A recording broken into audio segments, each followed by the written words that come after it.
sometimes some people in relationships will have unrealistic expectations of marriages and their mate. And an example of that, whether I personally think usually the woman wants to be put on a pedestal. I noticed that, well, not notice, men are logical, so I don't really think that they want to be put on a pedestal. I think that some women are emotional and they will probably move more to the negative side and want to be placed on a pedestal.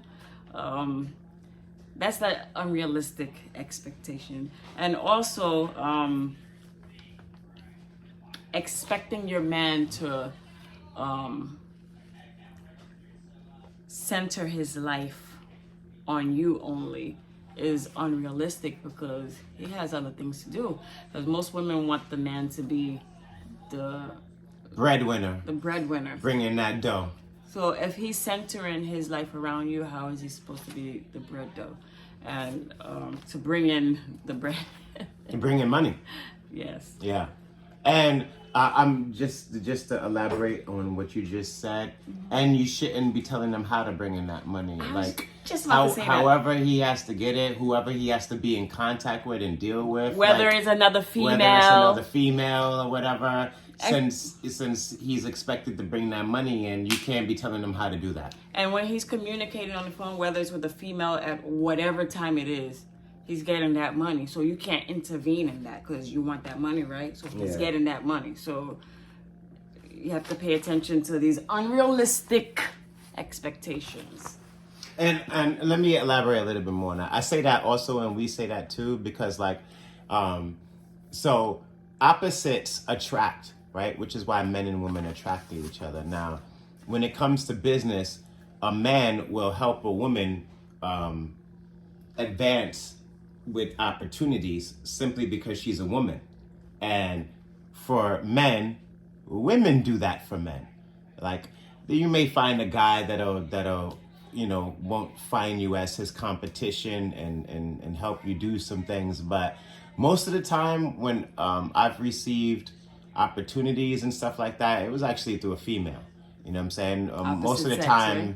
The men were either jealous of me or wanted me to fail, you know what I'm saying? So they could be the top dog or whatever it is that they had in their mind. Whereas I'm not in competition with a woman, they just would help me. And in our early relationship, ISIS sabotaged a lot of that. You know what I'm saying? I was in contact with women concerning a lot of, I do entertainment, music, acting, a lot of anything that really deals with entertainment. And, at a certain time, I had a network of people that was bringing me opportunities and stuff like that. And a lot of it was women, you know what I'm saying? And ISIS sabotaged that simply because they were women. And those were my jealous days, and I wasn't completely aware of my emotions and that I was emotional. If I was aware of that, then my mindset would have been different. So I apologize about that again. There's no need to apologize to that, but thank you, baby. Another thing that I want to say about fantasizing about marriage is people think that traditional marriage is monotony, and it's not. Traditional marriage is polygamy. That is the oldest form of marriage or holy matrimony on the planet. Monotony came along with Christianity. Every other religion, a man has multiple women. The only religion that tells you to practice monotony, where a man only has one wife, is Christianity. Every other practice since the beginning of time has had man have multiple women. So that's another thing that I think women are really delusional about. They think a man is only supposed to have one woman.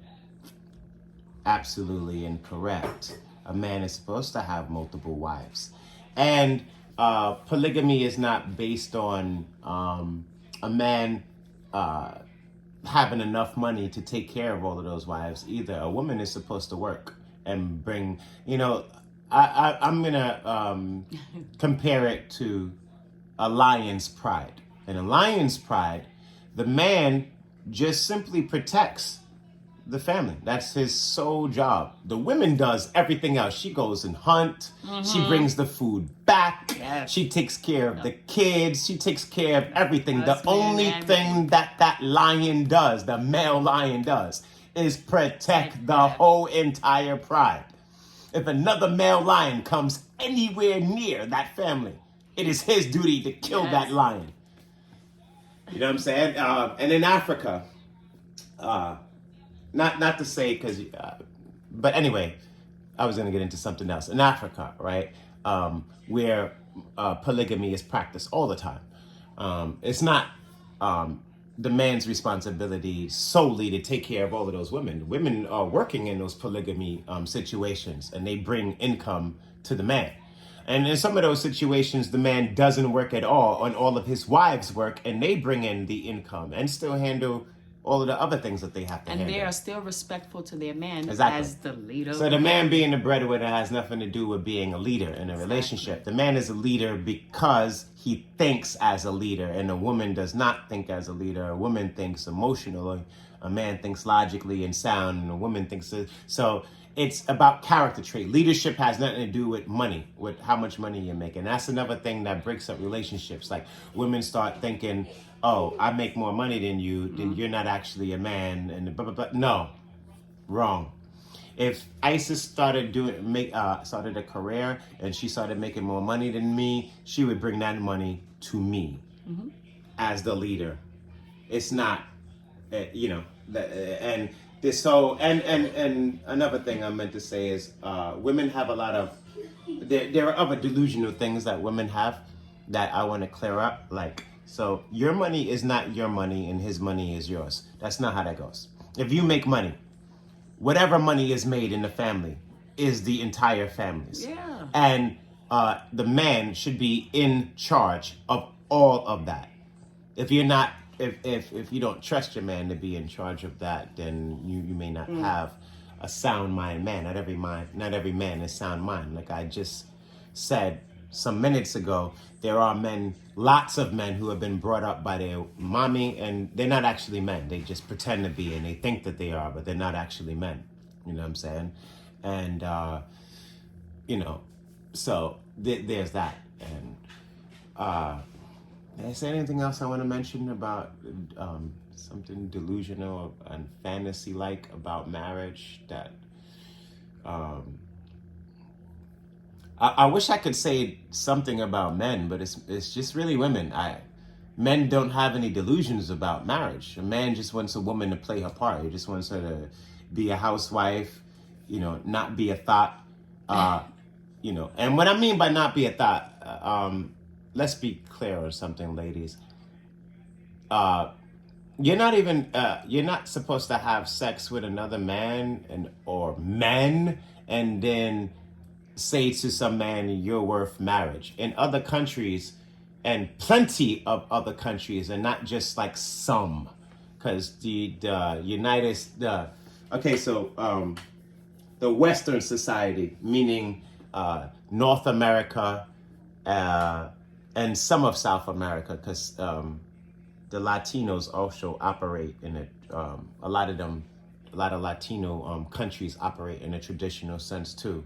Where the woman is submissive, the man has multiple wives and all this other stuff. So I can't say South America completely, but North America, some of South America, but over there in the East, Asia, Africa, which is some of the biggest continents on the planet. Asia and Africa is bigger than America and Europe. In those places, and a lot in Europe too. Let's not just Asia, Africa, Europe. A lot of in Europe, men won't even marry a woman if she's not a virgin because that's disrespectful. That woman is supposed to be yours. God gave women to men as a gift. I need to make that point for a lot of not only women but men, because men have forgotten this. Not to every man. They think that. Yeah, it's woman is a gift to man. Man wasn't given by God as a gift to woman. It was the other way around. Okay? And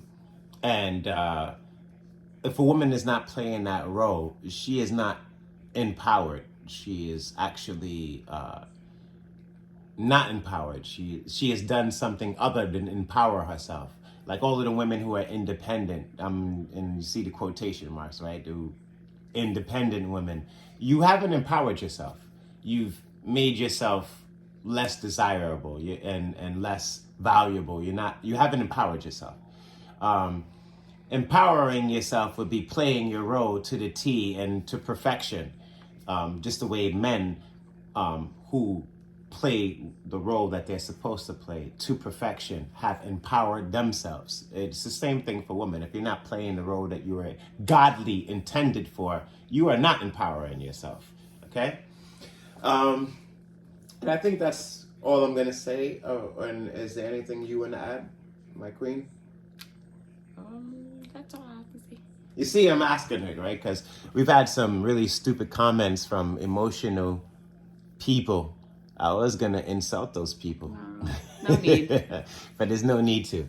I've been getting comments from emotional people, women, saying things like, that I don't let my wife talk and I'm some sort of controlling person or whatever. And I am controlling because I'm the leader. Leaders are in control. Duh. See? So we've been getting a lot of stupid comments. It's emotional comments. Emotional and very stupid comments. I'm not going to sugarcoat it. They're stupid. If you're a leader, you are in control of things. You are an authority. You have to be an authority to be a leader. You have to be in control. You know what? So, the people that commented that, like, when they go to work, they understand that if they have a male there, he's the leader. So why is your man at home not the leader? Yeah, see, That's a whole different topic. I used to have this discussion with my wife a lot, right? I would tell her, when you go to work, you let all these other men who are your supervisor or boss tell you what to do, and you do exactly what they say, and then you come back home to me and don't do what I say. And I told her that is a motherfucking problem. And he's right, that's a problem. That is a fucking problem, and that had to be changed. Yeah. So